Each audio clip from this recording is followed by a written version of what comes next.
Four ladies on a rowing mission, 257 days from Frisco to Australia. Slater wins a Volcom. Marathon Swim World Cup. Destreamau reloaded. Primo Cup. And now in the newsroom, here is Mia Cheran. SC Sports, plunge into the action.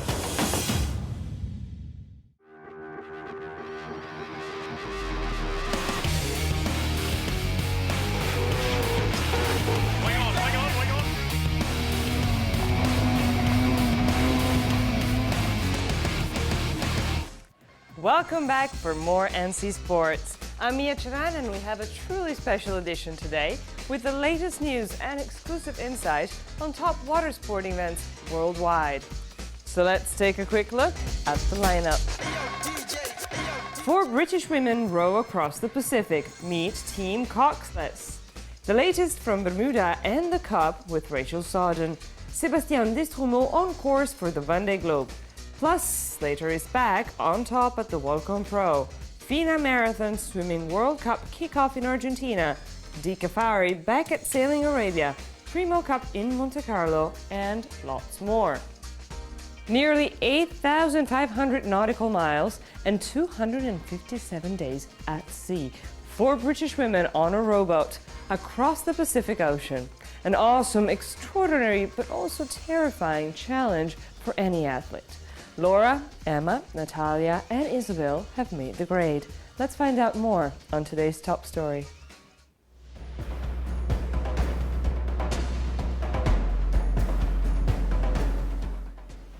The enormity of their feat is just now sinking in for the Coxless crew upon returning back home to England. Their blog, which had glued thousands, now tells of a remarkable homecoming story. After covering 8,446 nautical miles, some say more, and spending 257 days at sea, Laura Penhall, Emma Mitchell, Natalia Cohen, Isabel Burnham, with reserves Elizanne Van Veeren and Meg Dios, became a media sensation. All of this while raising around $77,500 US for charity in the process.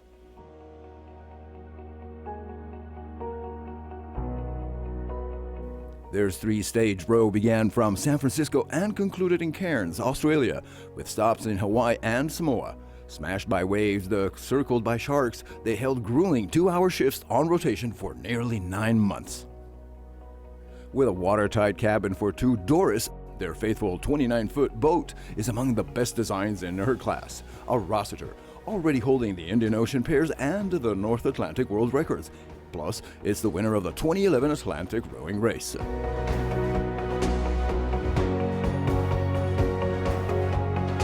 According to the crew, their training focused on building strength, power, and a lean body mass in order to minimize injury and optimize performance. The girls were supported by an expert shore team, which included sports psychologist Ken Goddard and coaches Alex Gills and Alex Wolf, and with the backing of the GSK Human Performance Lab.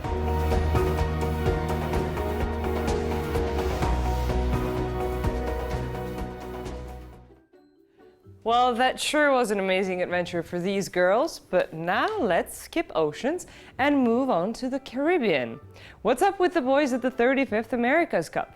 Well, we'll find out. Someone very special who's been on the road to Bermuda for some time now is connecting with the newsroom. Let's meet Rachel Sawden. Hello, Rachel. Well, that's a gorgeous setting right there. How are you? Hi Mia, I'm great. I'm here at Admiralty House, and behind me we've got a fantastic view of Dockyard, which is the home of the America's Cup, and also the entrance to the Great Sound, which is the race course for AC35. So Rachel, since last year you've been covering all the action behind the scenes for nautical channels, the road to Bermuda. What's the mood there, and how are the locals taking it all in? It's been absolutely phenomenal. It's really breathed life into this sleepy little island. We've had an influx of new people, and seeing new faces is always great. It's stimulated the economy. It's been buzzing, particularly with the World Series event in October. I haven't seen so much excitement in at least 10 years. A brand new episode of Road to Bermuda is premiering on Saturday, February 20th at 9 p.m. Check your time zone listings. Rachel, you were telling us you've prepared something quite special this time. Yes, well, because it's Valentine's Day and love is in the air, I tried to find myself a Valentine's Day date and answer the question, is it better to date a sailor or an athlete? Because as you know, on these boats, there's both sailors and athletes. So you're going to have to watch to find out what the answer is.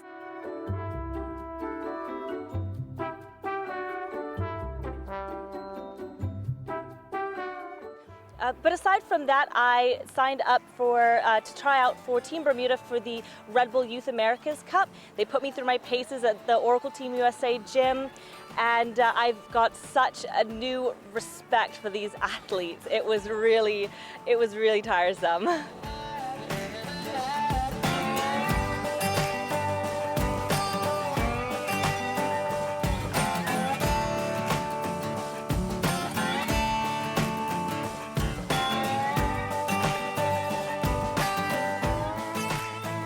SoftBank Team Japan is going to be a very interesting team to watch. It's their first year as an entrant in the America's Cup. They're being skippered by Dean Barker, who's an AC legend, so they're in good hands, but they're just adding new sailors to their roster. One's actually a sailor and one's a rower, and so they're going to be interesting to watch, but I also might have found my Valentine.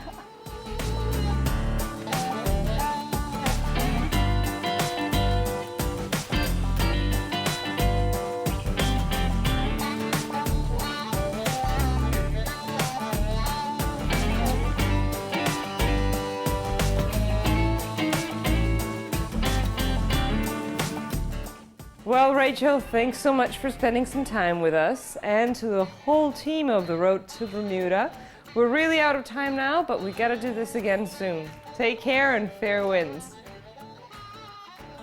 Thanks, Mia. Great chatting with you, and to everyone around the world, thanks for watching and fair winds.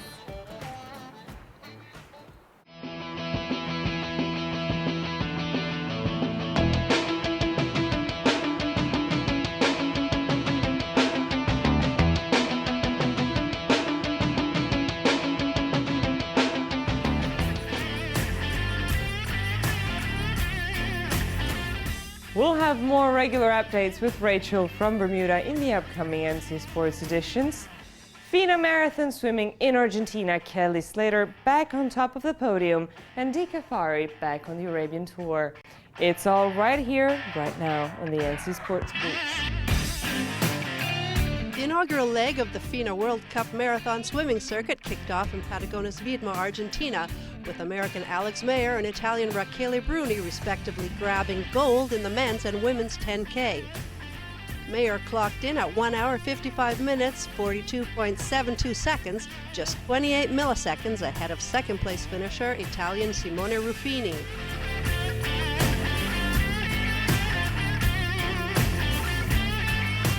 In the ladies' race, Bruni finished in 2 hours, 6 minutes and 11 seconds, a full 3 seconds ahead of runner-up Brazilian Poliana Okimoto.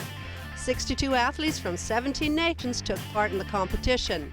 The next stop on the 7-leg circuit takes place February 27th in Dubai.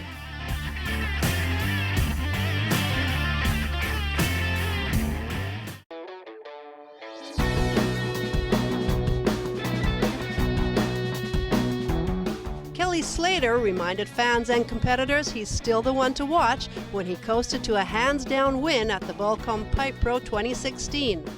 Southeast Trades made for some classic barrels at the infamous Bonsai Pipeline on the north shore of Oahu, where the 43-year-old 11-time world champ shot down some of surfing's biggest young guns. Slater racked up a total score of 16.56, almost 7 points ahead of runner-up Jamie O'Brien. Mackay McNamara and Bruce Irons came in 3rd and 4th, respectively.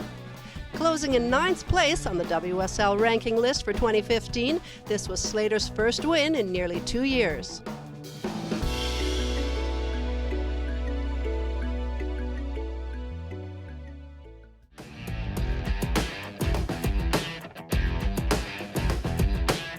Moving barriers and changing people's opinions of Arab women.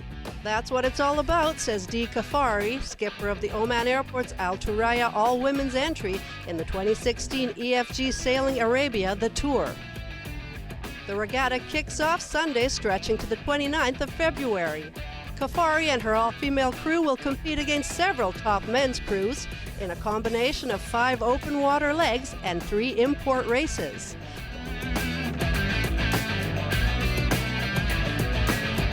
The 6th edition of the International Regatta features teams competing on identical far 30s and will cross the Arabian Gulf twice, stopping in Dubai, Abu Dhabi, Doha, Kasab, Sohar, and Muscat over the course of 2 weeks.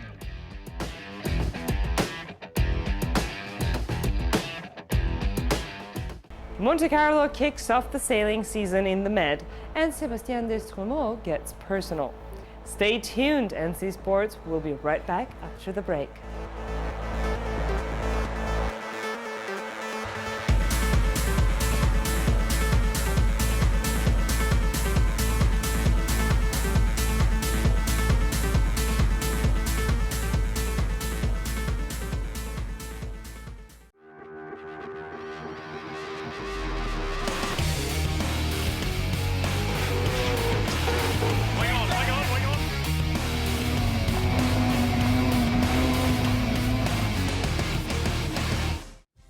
And we're back in the NC Sports studio with another special feature for today. As many of you already know, our very own senior correspondent Sebastien Destreamau has signed up for the greatest sailing challenge around, the Vendée Giobe, to start this November. Team Face Ocean has just released an exquisite new short film. Let's take a look at a preview.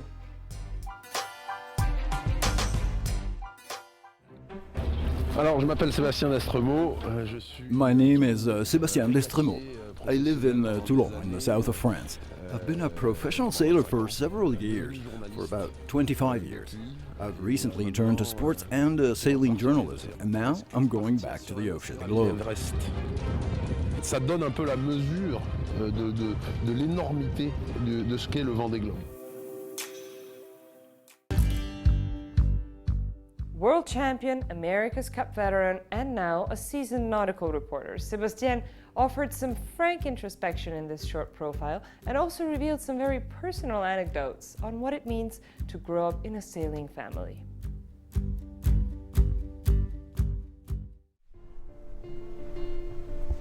Pour l'anecdote, tu vois, à la maison, il n'y avait ni chaise, il n'y avait pas de chaise pour la table. For example, you see at home, we didn't have any chairs. We had a kitchen table and the whole family sat on wooden crates. We didn't care at all, because on the other hand, we had 2 boats. The parents put their resources on the boats and not on the chairs. Bateaux, par contre. On en avait 2. Nous, les parents mettaient leurs économies dans des bateaux et non pas dans des chaises.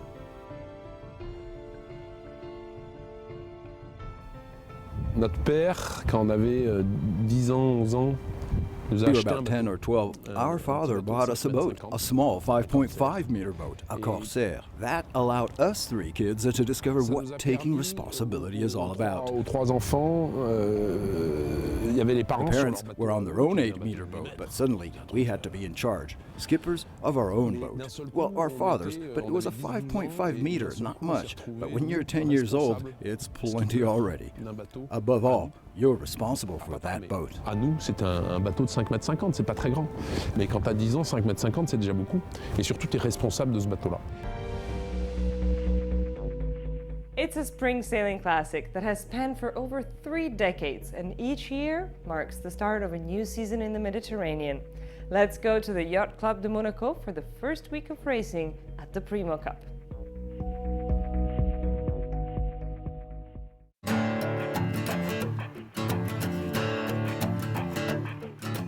Challenging weather conditions made for a spectacular final day in the first week of racing at the Primo Cup Credit Suisse Trophy, presented by the Yacht Club de Monaco.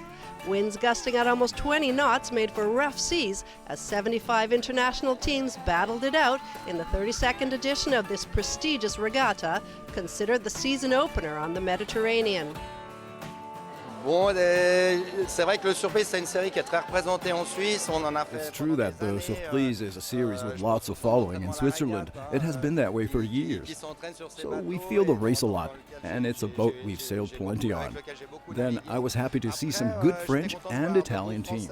Italians we don't always meet because they rarely make it up to Switzerland or to southern France. So a great Primo Cup and with some competition. France, là où se déroulent quelques courses. Donc bien, une belle Primo avec de la concurrence.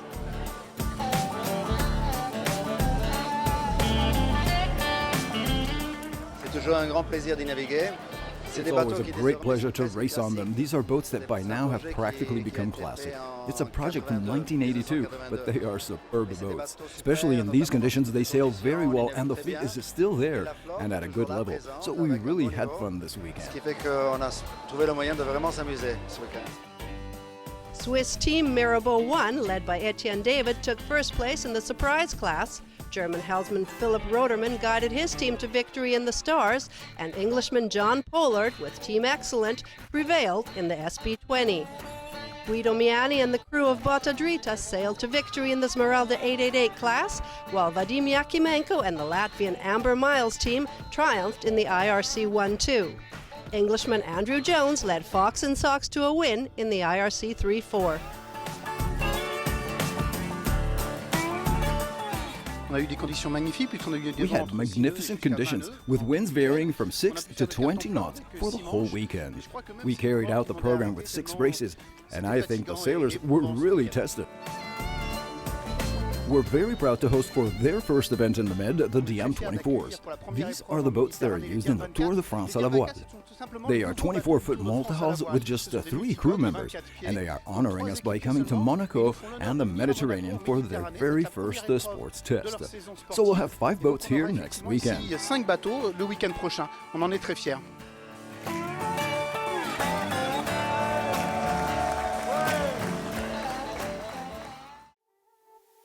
Plenty more water sports action coming your way. So now let's move on and check out the top events on the NC Sports calendar.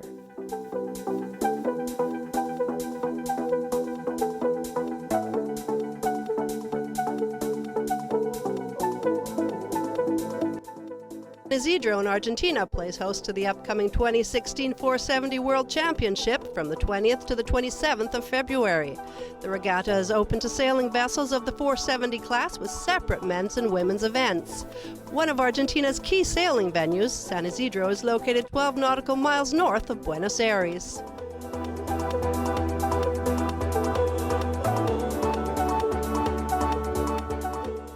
Also taking place from the 20th to the 27th of February, the RSX World Championship, held this year in Eilat, Israel. For some, like men's #1 ranked Aiken Wang and women's favorite Brianni Shaw, World Sailing's Red Sea Regatta is a stepping stone on the road to Rio 2016. For others, it represents one last chance at securing an Olympic qualifying spot.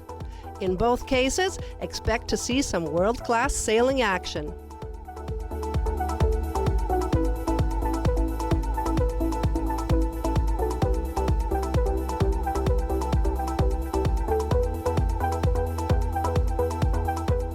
The Doozy Canoe Marathon is back from February 18 to the 20th. This South African classic canoe race runs along the Msunduzi and Mjini rivers, covering a total stretch of 120 kilometers.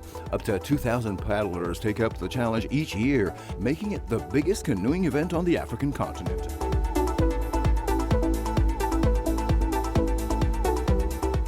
Open to K1, K2, Whitewater, Touring, and Touring Canadian classes, the Doozy is considered one of the toughest races in the world. Split into 3 stages, it includes 15 kilometers of so-called portaging, or carrying your boat over land.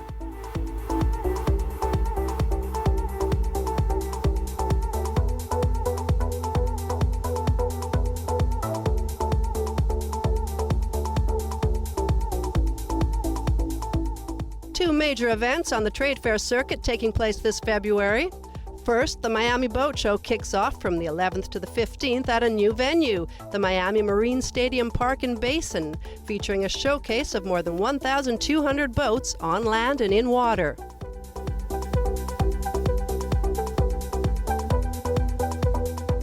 Next, the Eurasia Boat Show gets underway in Istanbul from the 13th to the 21st.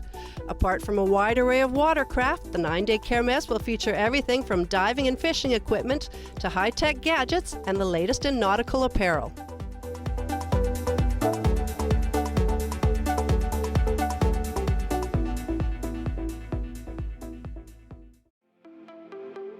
And time's up for today, but we'll be back with more updates and breaking news from the sensational world of water sports. I'm Mia Charan, and I'll see you next week. Plunge into the action with NC Sports.